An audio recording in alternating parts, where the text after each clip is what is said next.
The sky above Vexor Prime burned with the orange glow of orbital fire. Ambassador Crix stood in the emergency command bunker deep below the surface, watching tactical displays depict their systematic annihilation. The Dominion Empire had arrived 7 days prior with a fleet of 200 warships. The Vexori Defense Forces lasted 43 minutes. Now, millions of citizens huddled in underground shelters as Dominion drop pods fell like deadly rain. The enemy sought no occupation or resources, only complete subjugation, the kind that breaks a species for generations. Crix had seen this on other worlds, but never imagined it for his own people. The communication console displayed a growing list of rejected pleas for aid. Each name was a supposed ally, a trading partner, a member of the Galactic Accord sworn to mutual defense. Each rejection felt like another door slamming shut on their survival. "Ambassador, we've lost the northern continent," reported Commander Zell, his scaled face etched with exhaustion. The Vexori's vibrant green and brown scales had dulled to a sickly gray under the strain. "The Dominion has deployed atmospheric processors. They're converting our air to their mixture." Crix closed his 4 eyes in a gesture of profound grief. The processors meant the Dominion intended to stay. Within months, his people would need breathers on their own world. Within a year, resistance would be impossible as their very atmosphere turned against them. "Any word from the Celestial Union?"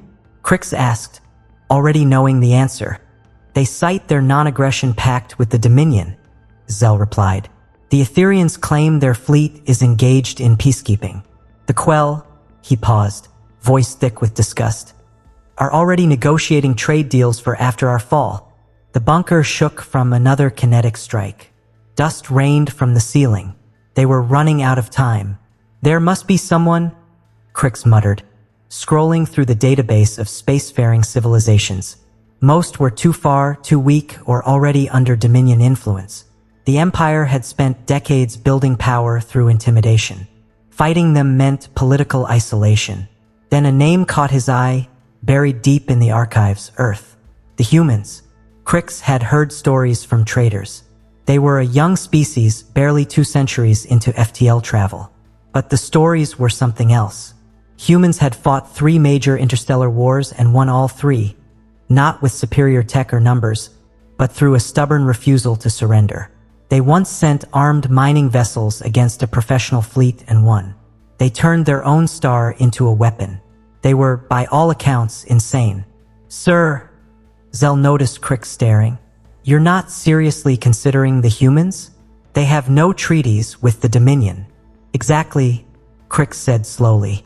"No trade agreements to protect, no political capital to lose. They're isolated by choice.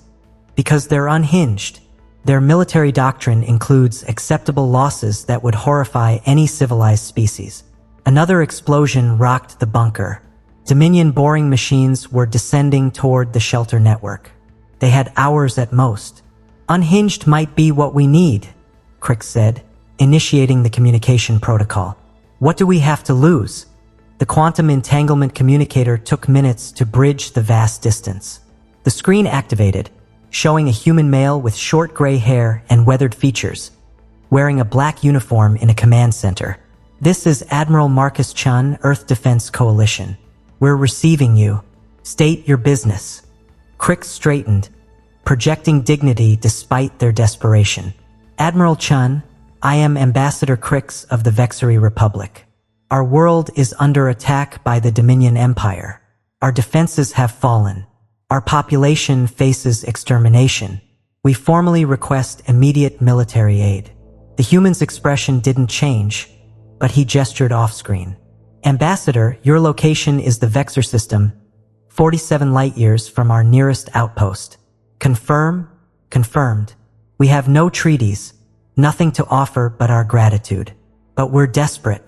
The Dominion is making our world uninhabitable. We have millions in shelters that will be breached within hours." His voice cracked. "Send us anything. We're being slaughtered." Admiral Chun was quiet for a long moment, his dark eyes studying something off-screen. Crix could hear a muffled, heated discussion. "Ambassador Crix," Chun finally said, "I'll be direct. The Dominion has been on our watch list. They've tested our borders. We expected them to come for us directly. Crix's heart sank. Another refusal. However, Chun continued. Earth has a saying, "The enemy of my enemy is my friend." The Dominion made a mistake attacking you first. It shows their methods, their willingness to commit genocide. The Admiral's expression hardened. We don't take kindly to bullies, Ambassador, especially genocidal ones in our neighborhood. Then you'll help us? Crix could barely believe it. Chun smiled, a predatory expression that explained why other species found humans unsettling. We'll do more than help. You asked us to send anything. He turned off-screen. Prep the Prometheus for immediate departure. Full combat load. Signal the Mars fleet. Operation Hammer is active. Admiral, Crix said quickly. The Dominion has over 200 ships. Their shields are nearly impenetrable. Chen's smile widened. Ambassador, you said anything. You didn't specify size. The Prometheus isn't just anything. She's everything. 2.3 kilometers of human engineering, armed with weapons that violate treaties we never signed. He paused. We'll be there in 18 hours. 18 hours? Zell blurted out. Impossible. The journey takes weeks at maximum FTL. Should take weeks with standard FTL. Chun corrected. Humans don't do standard. See you soon, Ambassador. Try to stay alive. Things are about to get interesting. The screen went blank. Above them, the assault continued. But for the first time in 7 days, Crix felt something other than despair. He wasn't sure if it was hope or terror. 17 hours and 43 minutes later, every sensor in the Vexor system screamed a warning. The Dominion fleet, in perfect formation, detected a massive gravitational distortion approaching at impossible speeds. Commander Thrax on the flagship Inexorable might watch the readings. What is that? No ship creates that wake. Unknown, Commander. His sensor officer panicked. The mass readings must be wrong. It shows an object over 2 kilometers long. Impossible, Thrax snarled. No species builds warships that large. It's impractical. His words died as reality tore open. A writhing wound in space sparked with impossible energies. Through it came humanity's answer. The UES Prometheus emerged from a hellspace jump. At 2.3 kilometers long, it dwarfed every Dominion ship. Its hull was a brutal architecture of angular armor and weapon emplacements, a flying fortress. In the bunker, Crix stared in shock. The ship violated every principle of efficient design. The power requirements alone should be prohibitive. By the ancestors, Zell whispered, it's not a ship, it's a mobile battle station. The Prometheus launched hundreds of smaller craft, automated weapon platforms that targeted Dominion ships with mechanical precision. Thrax recovered first. All ships, concentrate fire on that monstrosity. Everything. 200 vessels opened fire simultaneously. The space around the Prometheus lit up like a star. The barrage did nothing. The human ship's shields didn't shimmer. The attack simply ceased to exist a kilometer from the hull. Sir, the sensor officer screamed. Their shields aren't energy-based. It's dimensional folding. Our weapons are being shunted into subspace. Then the Prometheus returned fire. Its main gun fired a reality spike, a twisted burst of spacetime that ignored conventional shields. The first shot hit the heavy cruiser Dominant Fist. The ship didn't explode. It ceased.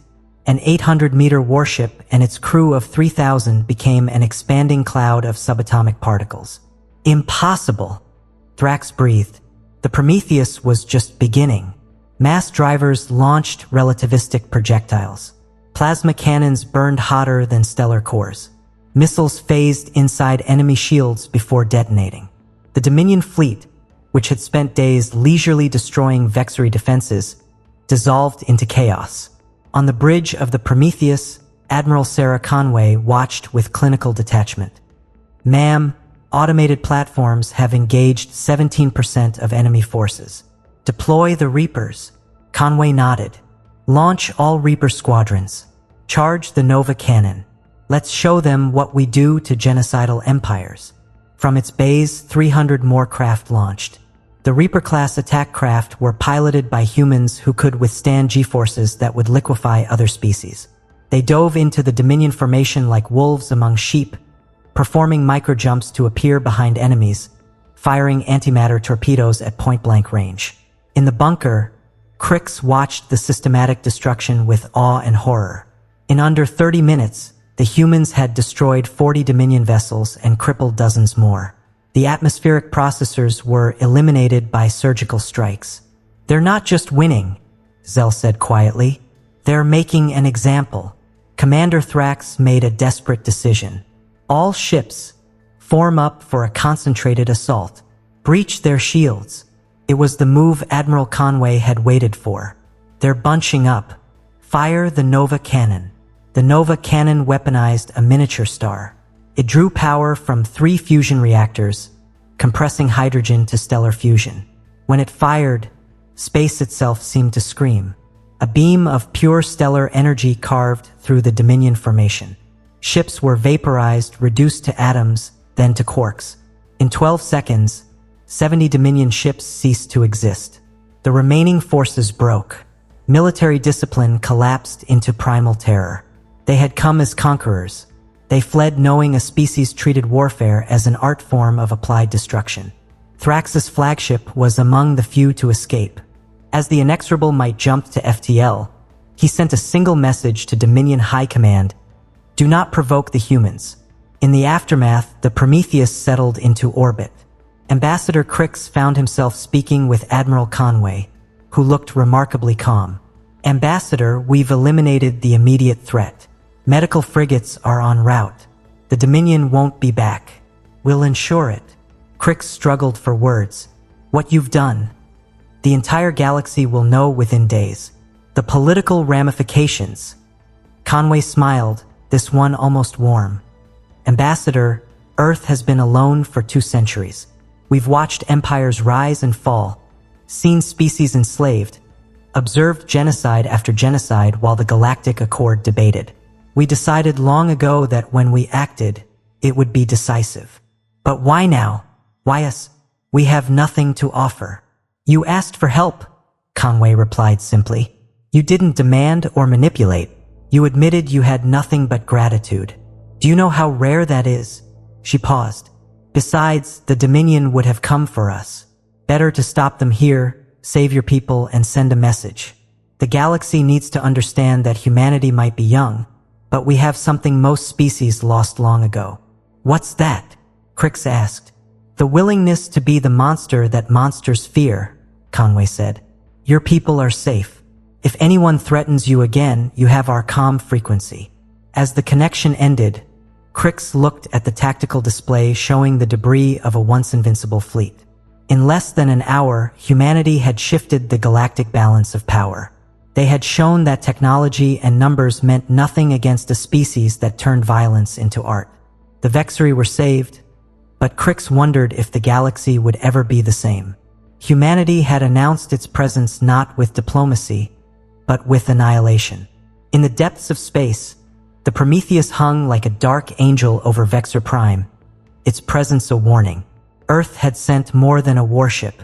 They had sent a declaration. The age of human intervention had begun.